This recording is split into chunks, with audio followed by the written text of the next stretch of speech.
Hello, chat. I made sure to go get some chocolate. I got you. I'll keep that in mind from now on. I remember when I first started streaming, it was always on YouTube first and then Twitch afterwards. I would just be on Twitch for longer, and the Twitch streams would just be longer. The YouTube streams was just showing off one specific deck, and the Twitch streams was doing a whole bunch of other stuff. Still Yu-Gi-Oh related though. Hi, Meowie. Hello, Mr. Logs. How are you doing? What are you doing? Today, what we're doing is turning off Twitch chats. YouTube chat. I have it in my schedule. Why Twitch is more ads than YouTube? Because Twitch sucks. Akumiawi, you were so cool and mysterious. Okay. Akumiawi, you are so cool and mysterious. Wait. Is the new thing I set up work? Have you tried out Water XYZ Rongo? Wait, what's that? I set up a thing where you can waste your points on absolutely nothing. I don't think it works though. Yeah, I don't have it set up correctly.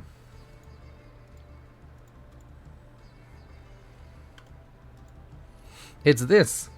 Thanks for wasting your points on nothing, you idiot. Yeah, I'll have to figure out how to set it up. Why am I in the salesman Rongo thing? Today we're playing Life Point Gain Mill Soul Binding Gate. You guys want to see this abomination of a deck? Thanks for wasting your points on nothing, you idiot. Oh, it does work! Now I want to redeem? Yeah. Thanks for wasting your points on nothing, you idiot. It does work. Okay. Thanks for wasting your points on nothing, you idiot. Why is it so cheap? It's supposed to have a cooldown on it. I didn't set it up correctly though. I'm 27k away from a free gifted sub. Holy shit. Thanks for wasting your points on nothing, you idiot. I'm about to waste 40k points. It's like I can still hear it. It's so smooth. I know, right? Thanks for wasting your points on nothing, you idiot. I had to bug Meowie for like months to get that. She refused to do it until like 2 days ago. Thanks for wasting your points on nothing, you idiot. Okay, you guys can stop with that for now. You paid 1k biddies? Yeah, that's true. Let me explain to you guys how this deck works. So, we have Soul Binding Gate. Have you guys ever seen this card before? Thanks for wasting your points on nothing, you idiot. Custom redeem. What does this redeem do? If you redeem that, Meowie will put you in timeout for 10 minutes. Although I forgot to turn it off. How quickly do you regret your decision? Thanks for wasting your points on nothing, you idiot. You're right, it's probably too cheap. There was supposed to be a cooldown on it. I don't know why there isn't one. I don't really want to look that up right now. Is that the door from Zexal? I don't know. I've never watched the anime. Okay, so. Thanks for wasting your points on nothing, you idiot. Can you add Grinnell to the deck? No, it won't work for this deck. Isn't this from 5Ds? I don't know. Let's see. It's a field spell card where you can only activate this card if you control no monsters, and a set spell or trap card you control has been destroyed by a card effect this turn. Then it has an effect where if you have... Thanks for wasting your points on nothing, you idiot. Then it has an effect if you have Z1 in your graveyard, that if your opponent summons exactly one monster with less attack than your life points, you get to destroy it, then take 100 damage, then inflict 100 damage to your opponent. So, Z1 has the effect... Thanks for wasting your points on nothing, you idiot. Oh my god. That thing...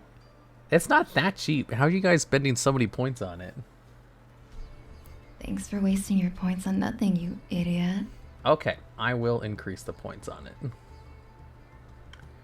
Logs can't talk over Meowie's voice? I mean, I'm not upset about hearing the voice over and over. Thanks for wasting your points on nothing, you idiot. I have 200 and take. There is a cooldown on it. Literally. Thanks for wasting your points on nothing, you idiot. You guys are just doing it off cooldown. It's now thanks for wasting your points, idiot stream. I have 80k points, and I don't even watch that Thanks often. for wasting your points on nothing, you idiot. You guys were given a new toy. Put it in Thanks for wasting your 7,500? points on nothing, you idiot. That's probably a good idea. Okay. You guys better get your points in before I change this. Okay. We're increasing it by 5,000 channel points. And we're going to increase the cooldown by 5 seconds. Thanks for wasting your points on nothing, you idiot. There we go. Okay. Don't raise it, lower it. No, or I could just increase the cooldown by a lot. I'm trying to explain how this deck works. Thanks for wasting your points on nothing, you idiot. You still do it. You played yourself. Cooldown plus 5 seconds is too short. Illegal. Thanks for wasting your points on the voice line, you idiot. Thanks for wasting your points on nothing, you idiot. You guys are still redeeming it? Even though it's 7,500? You guys will get tired eventually. Here, let me just show you guys how this deck works, so that you guys can't interrupt me with voice lines. You can mute the university on the stream. I could mute it, but I think it's funny. The Coomers are crazy.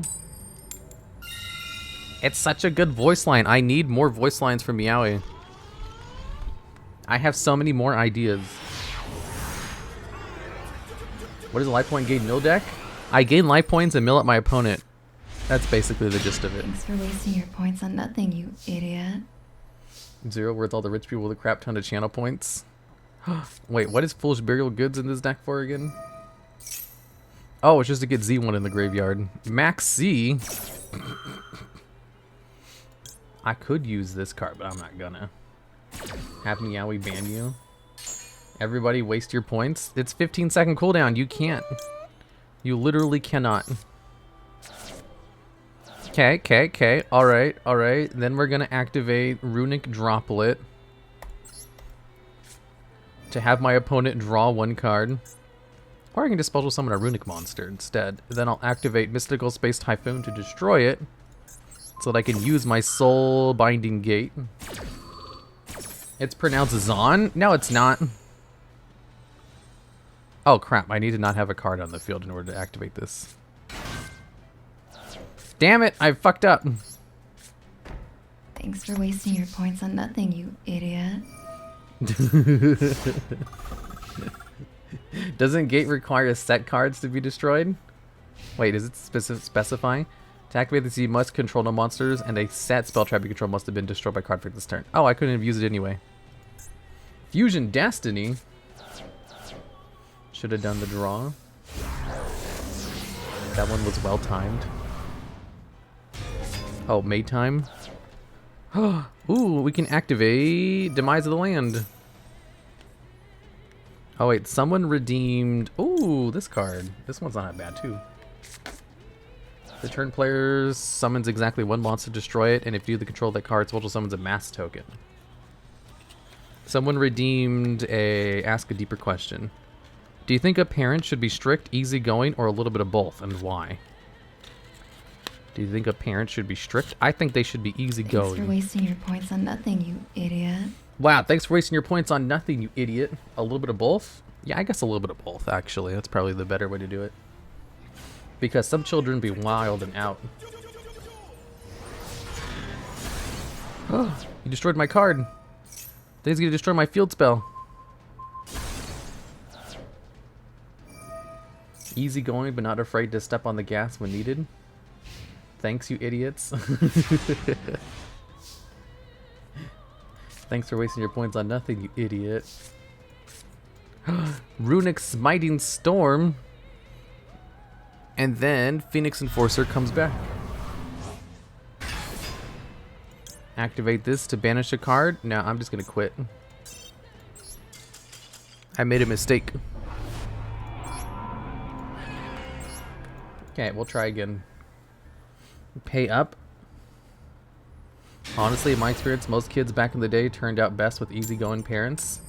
I had an easygoing parent. I could do basically whatever I wanted when I was growing up. As long as it wasn't really bad. If it was really bad, I definitely would get in trouble. But for the most part, I could do whatever I wanted. Was the mistake not explaining the deck? Honestly, if I'd explained the deck, I probably wouldn't have made the mistake. So maybe. We'll activate Foolish Burial Goods in order to send Rainbow Bridge of Salvation to the graveyard, unless I don't play it in the deck for whatever reason. Do I have Rainbow Bridge? I'm not playing Rainbow Bridge. I can send Ice Barrier. I'm not sure what Ice Barrier gives me. Did Meowie ban the guy yet? Meowie has been banning people, yes. You absolute buffoon. I had both. The easygoing parent was way cooler. Hell yeah. Custom reward. Have Meowie ban you this minute? Come on. Ash Blossom. Whatever. TheDuelLogs, what's poppin'? What's crack-a-lackin'? We'll activate Runic Golden Droplets in order to special summon a Runic card. We'll go into... We could go into Enna, or we can go into this guy to start getting some life points. Then we can activate Cauldron of the Old Man. Then we can activate Cauldron of the Old Man number 2. And then gain more life points. 5,000... 5,000. This one has 2,000 defense though. He's able to like survive longer, and he gains me life points. Look, I just gained 2,000 life points. I rootin' and tootin' for you, Mr. Logs. Why, thank you. Why are we banning people? Because they're literally asking for it. They're putting out a redeem which tells them to get banned. Why not burn? Because I don't want to burn them. I want to gain life points. I'll never believe again. I have 70 points. Now everything's gone. Wait, what happened? Oh, because you guys were betting whether I'd win or lose. Toon page flip up. Unfortunately, there can be only one does nothing versus Toons because they play nothing but unique types of monsters. I'm going to get completely ham-boned.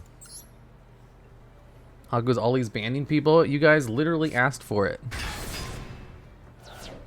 For only 2.5k points, you too can have the one and only Meowie ban you for a minute. TheDuelLogs' sadism is running off chat. What are you talking about? I'm just playing Yu-Gi-Oh! And trying to get off my silly gimmick deck.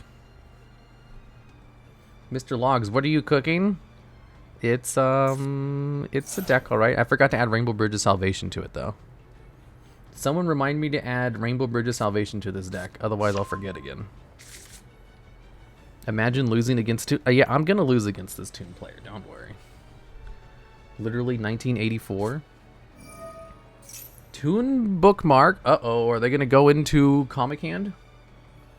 -5 to summon 2 Toon monsters from the deck. That's Toons for you.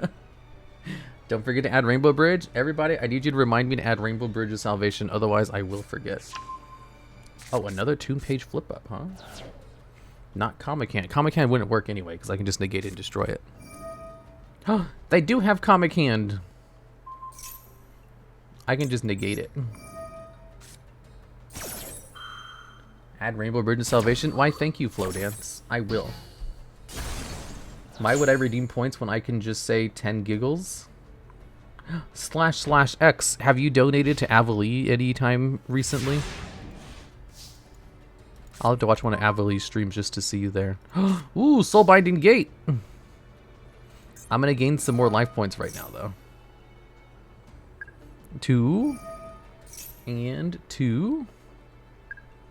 Cool, cool. We'll activate Cauldron to gain more life points. We're gonna gain 1,000 for each.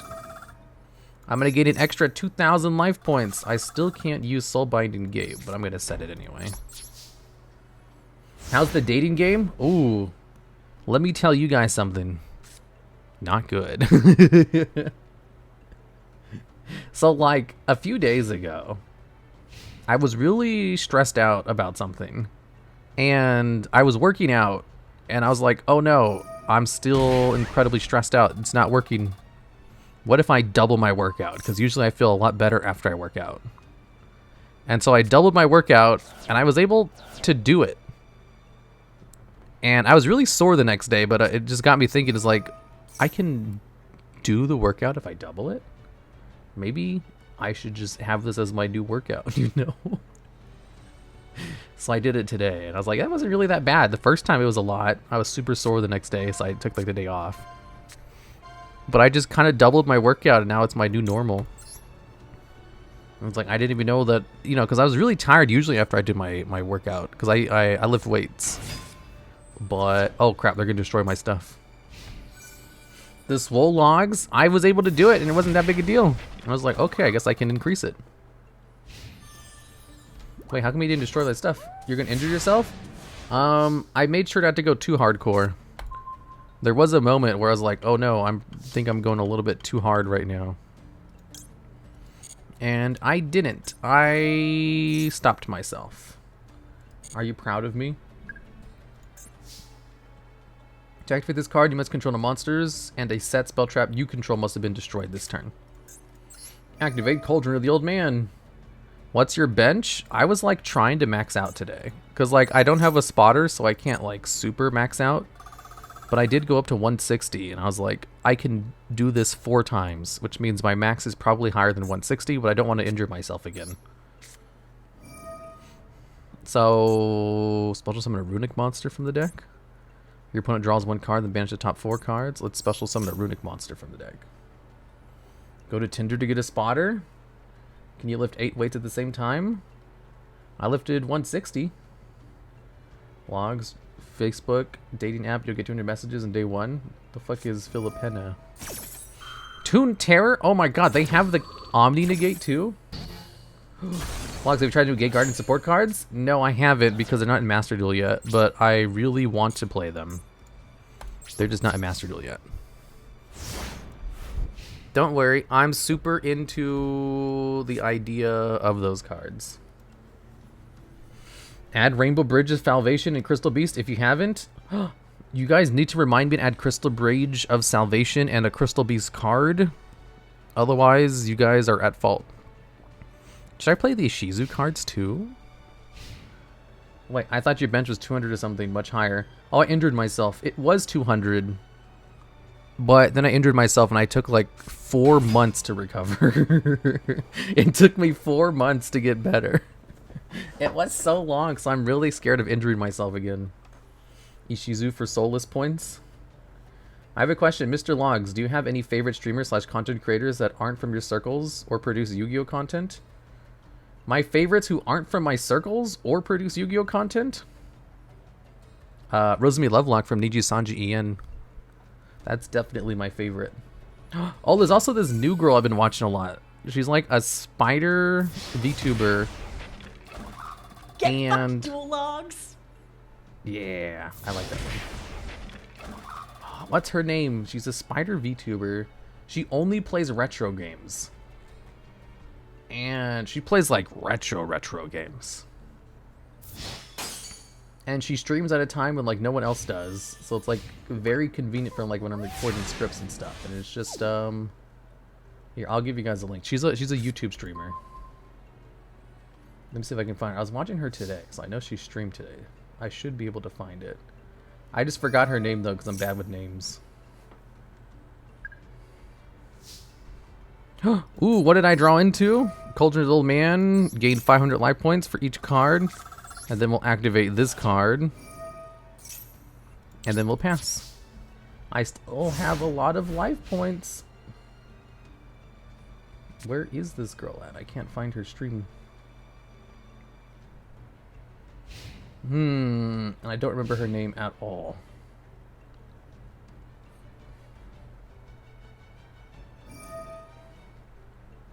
Dark Magician, that means I drew into a Dark Magician card.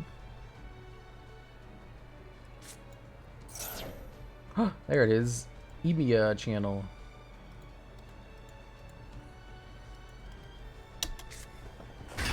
There, I just put it in chat. Uh-oh, they summoned Toon Blackluster Soldier, but then they can just protect it with Toon World, and now they can start banishing my cards. Well, it was a real one. Funny enough, my strategy doesn't work versus tunes. Why does in cold zone have to be UR? I know, right? Rainbow Bridge, thanks for the reminder. I remembered, though. Rainbow Bridge of Salvation. Which card should I add, chat? Topaz Tiger or Zenith? Or Crystal Beast Sapphire Pegasus. If that VTuber was a Yu-Gi-Oh card, she would be a plant. How the hell is she a spider VTuber? I don't know, but she is. I didn't know she was a spider until like I'd been watching her for like a couple of weeks. Just because like one of her emotes is a spider, or a couple of them are spiders.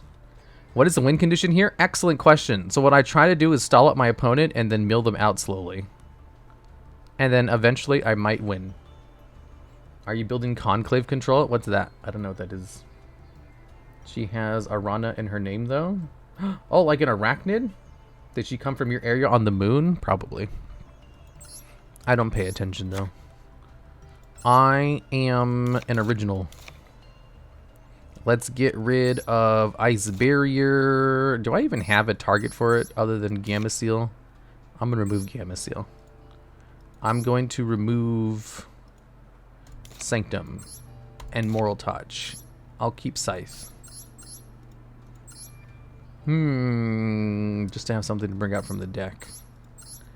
Okay, this deck is really funny. We're going to go with this. Oh, we need this one because he is that one. Okay. Amber Mammoth for the Schwarzenegger jokes? No. Will he be activating Soul Binding Gate this round? I will activate it. You guys just don't understand the economy. I'm sorry that my brain is so big. I don't know what to say. I like Inflection Fairy Lily. I know, Injection Fairy Lily is such a good tech option in a life point gain deck, isn't it? Messenger Piece? No, I don't really care about stalling out battle phases. I want to stall out cards from existing on the field instead. Pot of Prosperity. Uh-oh. You never said who was first today? You suck. I forgot. I'll do it right now. You guys were spamming the Meowie redeem. What was I supposed to do? Oh, god damn it. Flew under Rees. Oh my god, there's so many redeems. Oh, I also missed. Oh my god. Okay, so number 1 today was Dax Chewy. Number 2 was Cogstopper. Number 3 was Ice and Bra. Number 4 was Pepe 9009. And number 5 was Blade Runner 79X. Wow, congratulations. And then we have a resub from Antonio Zero for 13 months. And then we have Madame Ham for a 6 months resubscribe. 6 months with my favorite spider from Jupiter, not Earth's moon. It's not Jupiter. You guys, I don't know how you guys get that wrong all the time. There's even an ad that explains that to you. And then finally we have Spider Pig, Uwu, who subscribed with Prime. I don't know how I missed all of those. Oh yeah, it's because you guys were spamming your Meowie redeems. Hope we're logging some duels today. Yeah, we're the TheDuelLogs. Blaming us for your own faults? That ad is wrong? No, it's not. What do I know? The American economy could get F with 2 blanks being closed. Yeah, you guys just don't understand the economy like I do. I'm a genius. Flew under Rees and MPEM. Just toggle off? I can't. I have to constantly hold right click. Otherwise it doesn't work. You guys just don't understand the economy. What can I say?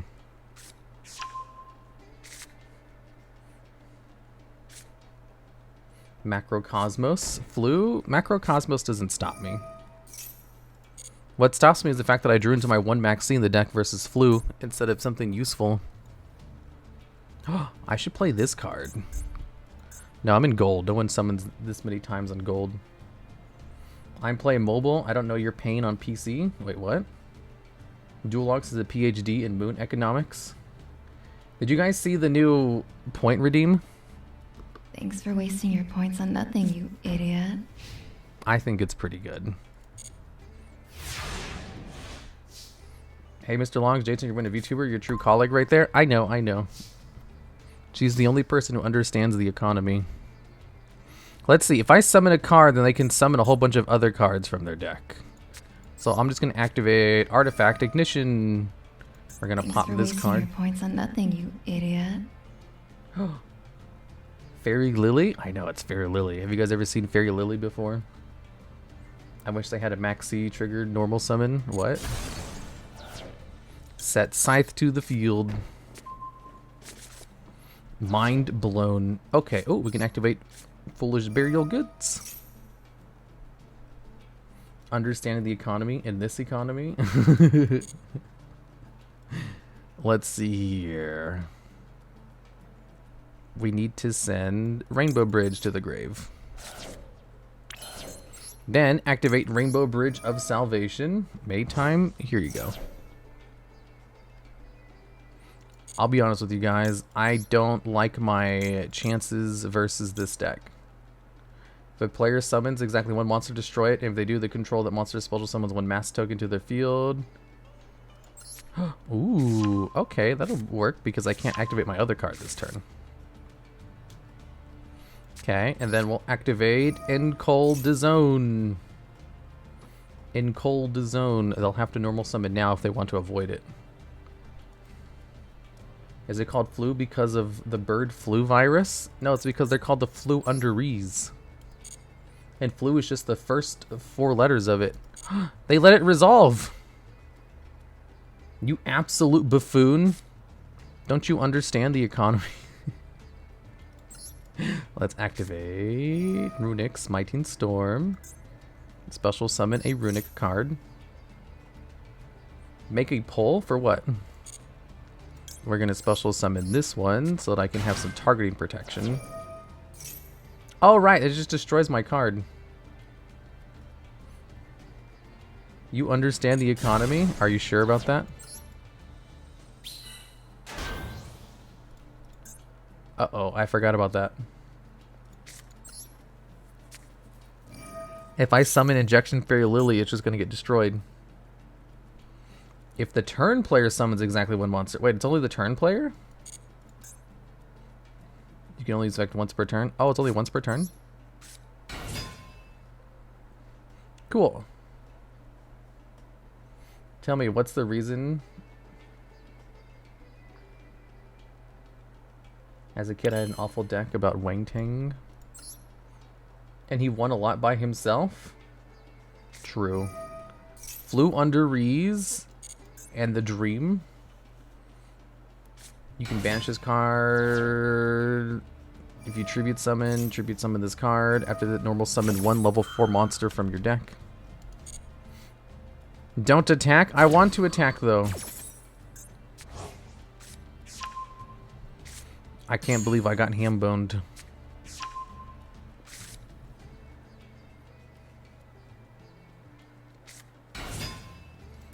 Okay, flew under Reason Eagle. Is that a set monster card in your spell and trap card zone? Isn't that against the rules? Yes. Unless it's an artifact card. They have an effect that lets them go there. Ryza, the Mega Monarch. Oh no, my field spell. Wait, why are they getting rid of the field spell? And they're going to set that one on top of their deck? Empem. Eaglin. Okay. Or Silver Sentinel. Empem will hambone you more. Empem only stops special summon cards. I can just attack into Ryza. Continue your main phase? No. Battle phase. Oh. Right. I forgot about this. I forgot about the battle phase skip of my cards. Damn it, they just got back their Flew Under Rees. The Runic Field Spell? Shut up.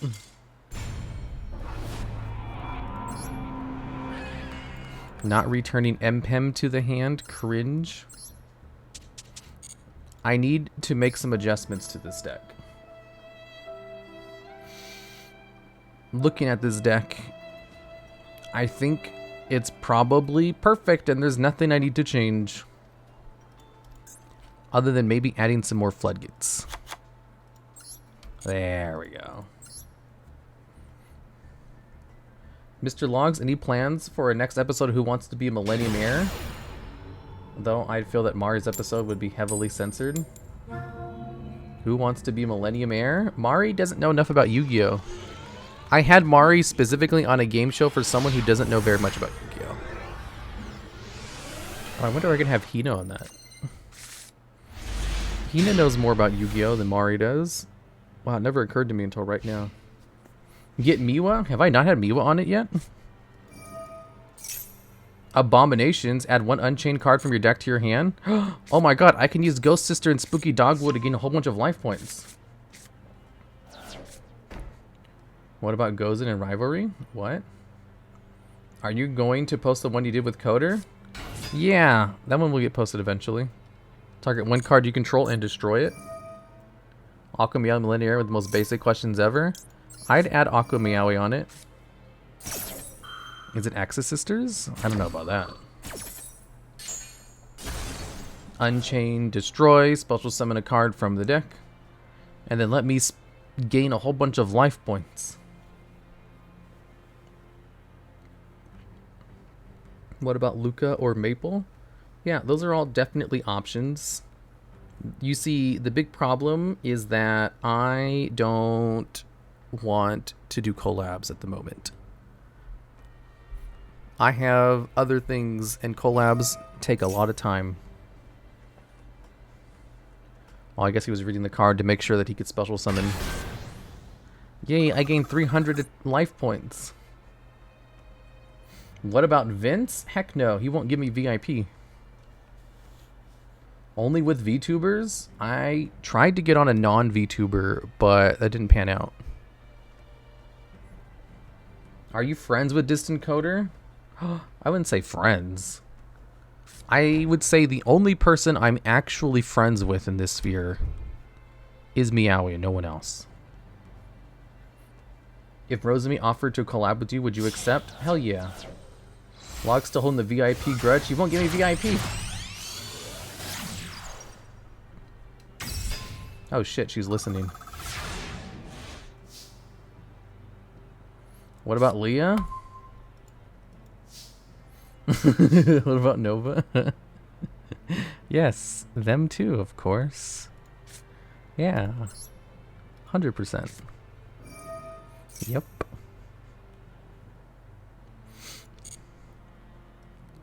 Rainbow Bridge is salvation to the grave. Hello, Darkness, my own friend. Are you friends with Hardleg?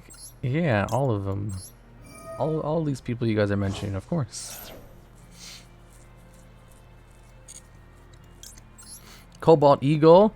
And I can get Soulbinding Gate. But I can't use it. So I'm going to go in Encolda zone. What about your secretary, Mogu? Dude, Mogu is so good at her job. What the hell? We had a cat at our door at midnight, freezing cold out. We let her in, taking care of it until we can find out who it is. Oh, that's cool. You have a cat. I have a cat too. If I summon Injection Fear Lily, it's going to get destroyed by Encold Zone. If I summon... Wait, why did I get this one? This one sucks. I want the cat. If I do this one, your opponent draws 1 card. Special summons exactly 1 monster, destroy it. Runic Droplet. We'll just set 2 cards and pass.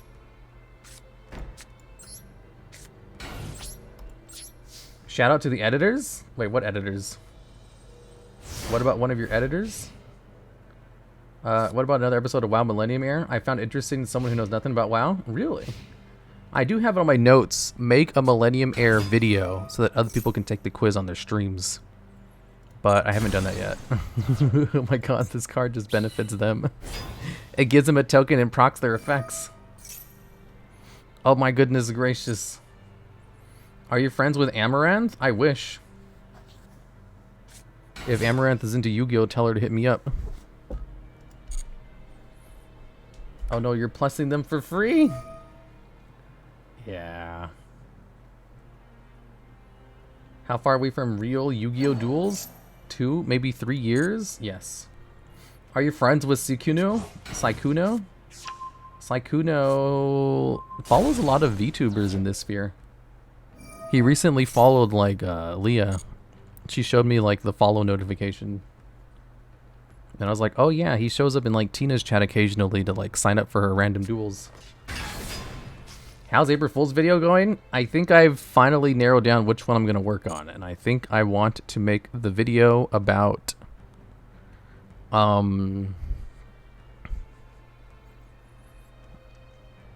why BFA is an excellent expansion. I had a good name for it, but I forgot. BFA really wasn't that bad. I think that's what I want to go for. He's friends with Miniful? Who's friends with Miniful? I think Amaranth knows enough about Yu-Gi-Oh to know that Maxi is good. Does she really? I don't really know anything about Amaranth, to be honest. Best recent vids was the one where Mr. Logs kept calling Aqua Meowie Aqua Meowie. No, I didn't. Saikuno is friends with Minnie? Oh, that's cool. They did Anduin Dirty? Who did Anduin Dirty? Would you have ChatGPT write the script for April Fool's Day video? No, because it can't write the video for me. BFA and Shadowlands should be erased from existence. I love BFA and Shadowlands. Lily outs. Oh my god, it does! Activate Cobalt Eagle. I have so many life points right now, it ain't even funny.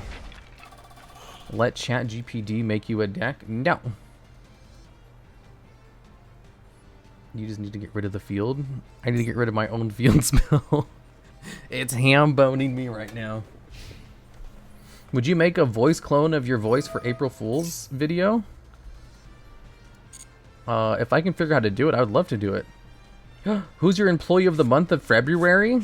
If February, I don't know, it would probably be one of the top 3 like normal. Either Lily, Pumpkin, or my Yu-Gi-Oh editor. They're always the best 3.